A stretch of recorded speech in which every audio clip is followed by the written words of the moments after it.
சிந்தித்துப் பாருங்கள். யாத்ராகமம். இஸ்ரேல் மக்கள் எகிப்திலே அடிமைகளாய் இருக்கிறார்கள். கடினமாய் நடத்தப்படுகிறார்கள். அந்த சூழ்நிலையில்தான் கர்த்தர் மோசேயை தெரிந்து கொண்டு அந்த மக்களை அடிமைத்தனத்திலிருந்து மீட்டு கொண்டு வருகிறார்.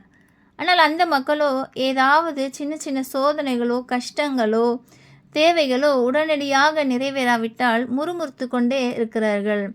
ஆம், அருமையான கர்த்தருடைய பிள்ளைகளே, கர்த்தர் நமக்கு நிறைய ஆசீர்வாதங்களை கொடுத்திருக்கிறார். நல்ல ஆரோக்கியம், நல்ல உணவு, சமாதானம், அருமையான பிள்ளைகள், நல்ல வாகனம், நல்ல வீடு, எல்லாவற்றையும் கர்த்தர் நமக்கு கொடுத்திருக்கிறார்.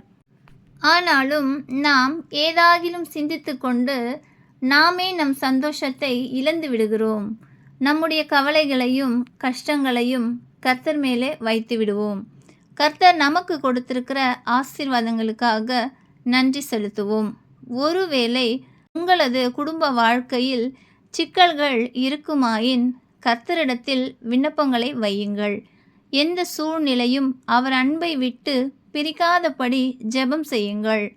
பாவம் செய்யாதவர்களாயும் ஒழுக்கம் உள்ளவர்களாயும் இருதயத்தில் தூய்மை உள்ளவர்களாயும் அன்புள்ளவர்களாயும் உங்களை காத்து கொள்ளுங்கள். கர்த்தருடைய கண்கள் உங்கள் மேல் நோக்கமாயிருக்கும்.